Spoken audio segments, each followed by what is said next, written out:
Hello friends, मैं आपके लिए आज नया टॉपिक लेकर आई हूँ, Python tuple. So what is tuple? Tuple क्या है? तो मैं आपको बताती हूँ। टपल जो है लिस्ट की तरह ही है। Basically is used to store collection of data. जैसा मैंने प्रीवियस वीडियो में लिस्ट के बारे में आपको बताया है, उसी तरह से टपल भी हमारा डेटा को स्टोर करके रखता है। तो चलिए मैं बताती हूँ टपल को डिक्लेयर कैसे करते हैं। अगर मेरी स्क्रीन आपको दिख रही है तो मैं आपको दिखाती हूँ। मैंने एक वेरिएबल ले लिया ए, जिसमें मैंने टपल डिफाइन। ये हमारा एम्प्टी टपल है। इसमें अगर मैं आपको प्रिंट करके दिखाऊं इसका टाइप, तो आप देख सकते हैं कि इसका टाइप क्या है। तो ये टपल है।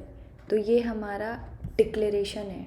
मतलब कि कोई भी टपल आपको डिक्लेयर करना है तो हम इस तरीके से एम्प्टी टपल डिफाइन कर सकते हैं। तो टपल जो है वो हमारा ऑर्डर्ड है। जैसे मैंने लिस्ट में बताया ऑर्डर्ड वैल्यू होती है, वैसे ही इसमें भी होती है। 0 पे मैंने 1 डाला तो ये 0 इंडेक्स पे ही रहेगा। 2 3 4 5, तो ये जिस ऑर्डर में मैंने वैल्यू यहाँ असाइन की है उसी ऑर्डर में रहेगी, क्योंकि टपल जो है हमारा ऑर्डर्ड टपल है। एंड सेकंड पॉइंट हमारा टपल पे ये आता है कि टपल जो है हमारा अनचेंजेबल है। मतलब कि टपल इम्यूटेबल है। इम्यूटेबल से आप क्या समझ रहे हैं? मैंने म्यूटेबल और इम्यूटेबल पे भी वीडियो बनाया है, आप मेरी उस वीडियो को देख सकते हैं तो आपको समझ में आ जाएगा कि म्यूटेबल और इम्यूटेबल में डिफरेंस क्या है। तो चलते हैं टॉपिक पे। टपल जो है वो अनचेंजेबल है, मतलब कि टपल इम्यूटेबल है। मेरी स्क्रीन आपको दिख रही है तो मैंने यहाँ पे एक टपल डिक्लेयर किया है, टपल बनाया है।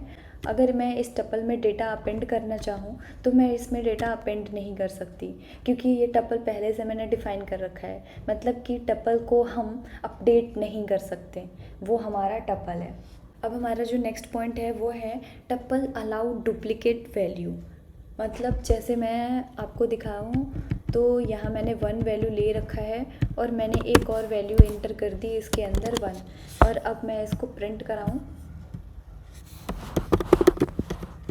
प्रिंट ए, तो मेरी स्क्रीन पे आप आउटपुट देखेंगे। इस टपल को जो मैंने प्रिंट किया है, इस टपल के अंदर 1 और 1 दोनों वैल्यू है। मतलब टपल डुप्लीकेट्स वैल्यू को अलाउ करता है। यहाँ पे हम टपल की लेंथ भी पता कर सकते हैं इस तरीके से। अभी आप देखें, मैं प्रिंट लगाऊं तो यहाँ देखिए मेरी टपल की लेंथ आ गई। लेंथ कितनी है मेरी? मैंने इसमें 5 वैल्यू डाल रखा है, तो लेंथ जो मेरी 5 प्रिंट हो गई। ठीक है फ्रेंड्स, अब एक चीज़ मैं आपको इम्पोर्टेंट चीज़ बताती हूँ। जैसे कि अगर मैंने इसमें कोई वैल्यू अब नहीं डाली है तो मैंने इसका आपको टाइप प्रिंट करके दिखाया, वो टपल आ रहा है।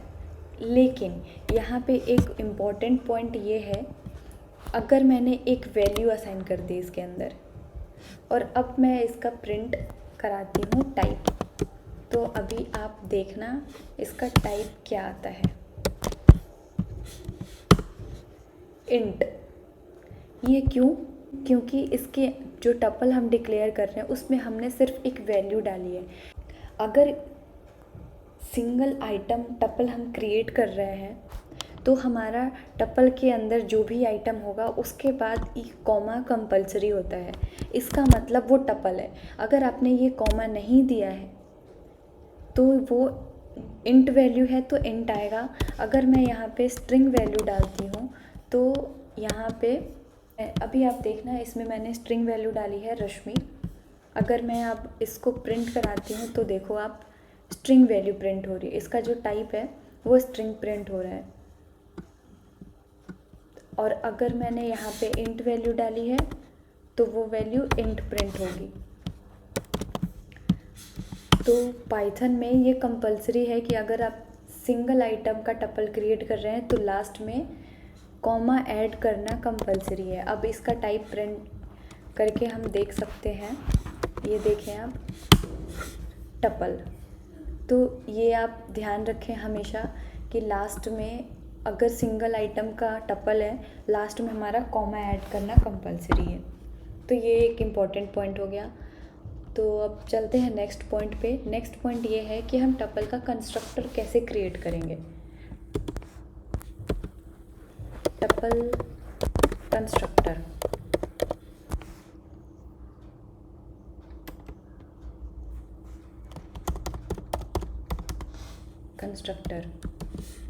तो टपल का कंस्ट्रक्टर हम डबल ब्रैकेट से क्रिएट करते हैं।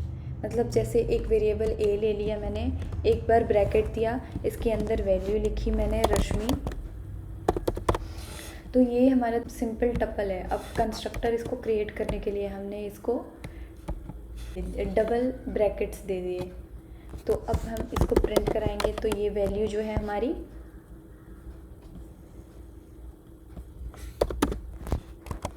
अब हम इसको प्रिंट कराएंगे तो ये जो वैल्यू है हमारी वो प्रिंट होएगी as a tuple.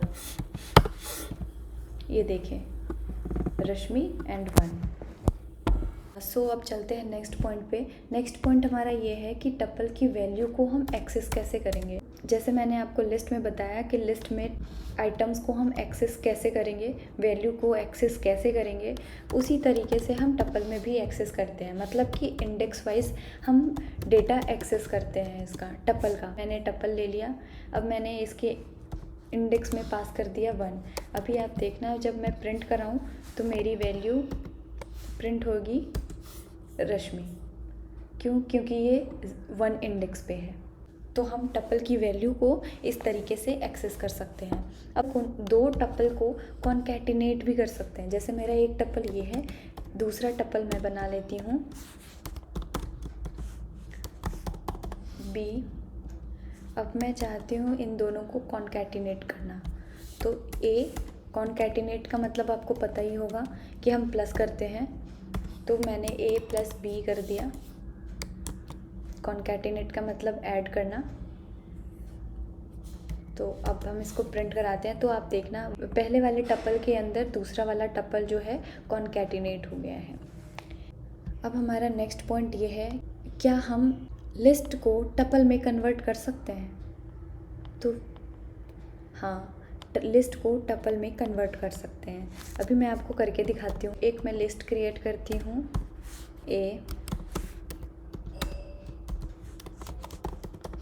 li list हो गया मेरा।